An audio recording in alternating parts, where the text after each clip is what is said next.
ዛሬ ይዤላችሁ የመጣሁት የአማርኛ ቃላትን እንዴት በእንግሊዘኛ መጻፍና ማንበብ እንደምንችል የማሳያችሁ ነው የሚሆነው። ደብተርና እስክርቢቶ ይዛችሁ ቪዲዮውን እያቆማችሁ እየጻፋችሁ መለማመድ ይኖርባችኋል። ቀጥታ ወደ ክላሳችን።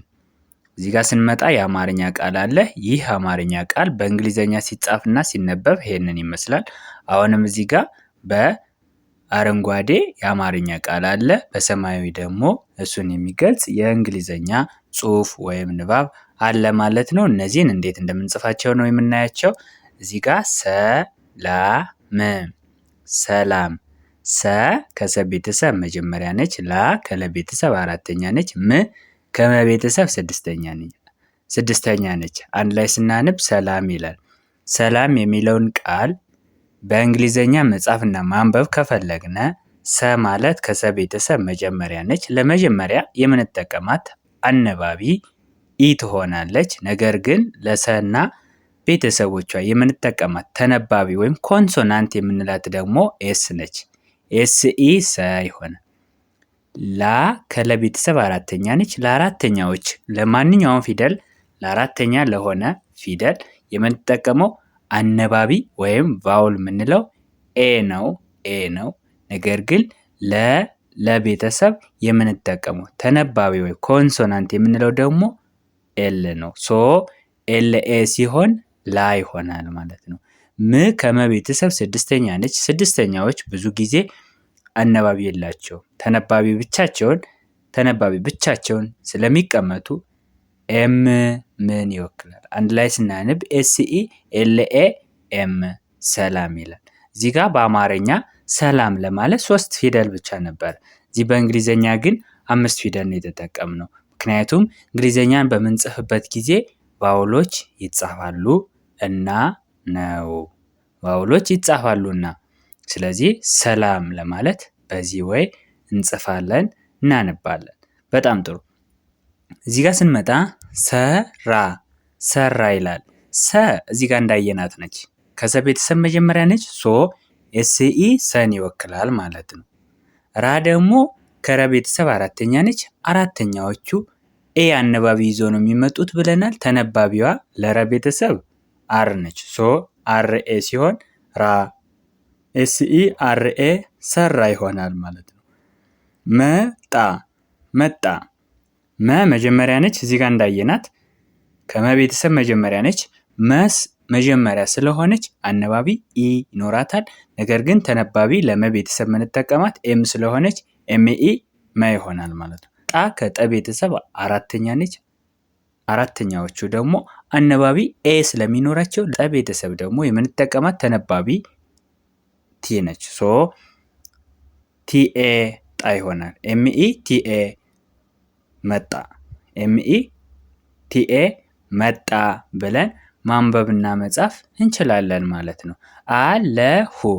አለሁ አ ከአ ቤተሰብ መጀመሪያ ነች። ራሷ አነባቢ ነች። ሶ ኤ ራሷ አነባቢ ስለሆነች ኤ አን ትወክላለች ማለት ነው።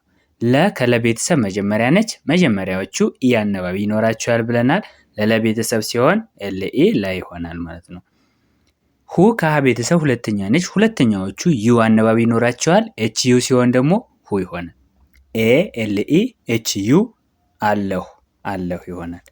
ሄደ ሄ ከሀ ቤተሰብ አምስተኛ ነች። አምስተኛዎቹ ልክ እንደ መጀመሪያዎቹ ኢ አነባቢ ይኖራቸዋል። ኤች ኢ ሄ ይሆናል። ደ ከደ ቤተሰብ መጀመሪያ ነች። መጀመሪያዋ ደግሞ ኢ አነባቢ ስለሚኖራት ዲኢ ሲሆን ደግሞ ደ ይሆናል። አንድ ላይ ኤች ኢ ዲኢ ሄደ ብለን መጻፍና ማንበብ እንችላለን ማለት ነው። እሺ ይላል። እሺ ለማለት ከአ ቤተሰብ ስድስተኛ ነች። ራሷ ምንድነች ማለት ነው? አነባቢ ነች። ተነባቢ አይደለችም፣ አነባቢ ነች። አነባቢ ስለሆነች ኢ ብቻዋን እን ይወክላል። ሺ ምንላት ፊደል ኤስ ኤች ሸ ቤተሰቦች ላይ የምንጠቀመው ተነባቢ ነች። ለሶስተኛ ደግሞ የምንጠቀማት አነባቢ አይ ነች። ሶ ኤስ ኤች አይ ሲሆን ሺ ይሆናል። አንድ ላይ እሺ። ከባድ ከመጀመሪያ ነች። በአራተኛ ድ ስድስተኛ መጀመሪያ አነባቢ ኢ ይኖራታል። ኬኢ ከን ይወክላል። ባ ደግሞ አራተኛ ስለሆነች ለአራተኛዎች የምንጠቀማት አነባቢ ኤ ነች። ቢኤ ሲሆን ባ ድ ከደ ቤተሰብ ስድስተኛ ነች። ስድስተኛዎች ብዙ ጊዜ ያለ አነባቢ ነው የሚቀመጡ ብለናል። ዲ ድን ይወክላል። ኬኢ ቢኤ ዲ ከባድ ይላል።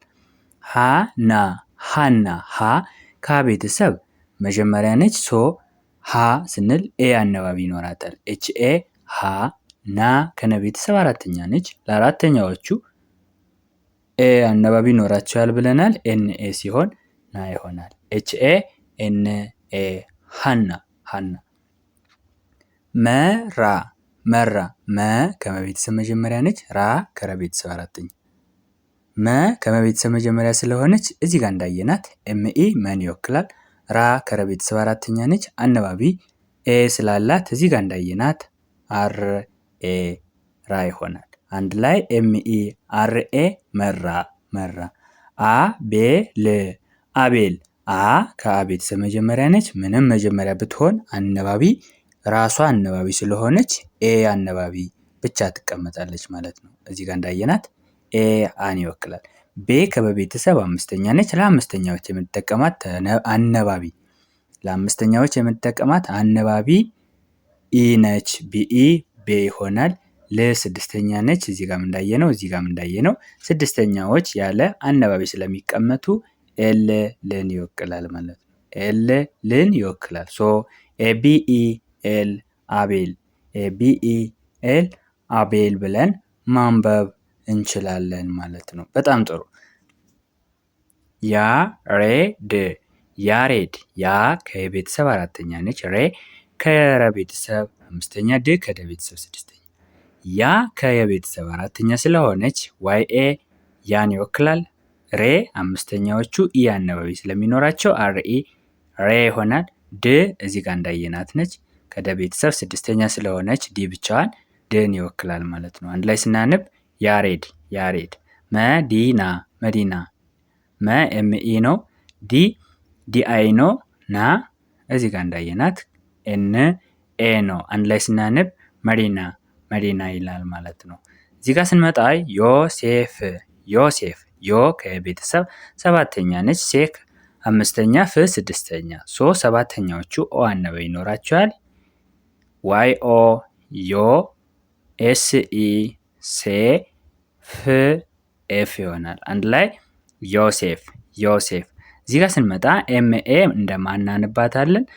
አር እንደ ር እናንባታለን። ቲኤ እንደ ታ እናንባታለን። አንድ ላይ ስናነብ ማርታ ይላል ማለት ነው።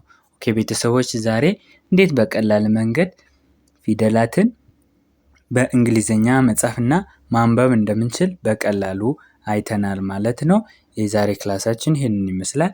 ቪዲዮ ከተመቻችሁ ላይክ፣ ሼር፣ ሳብስክራይብ ማድረግ እንዳትረሱ።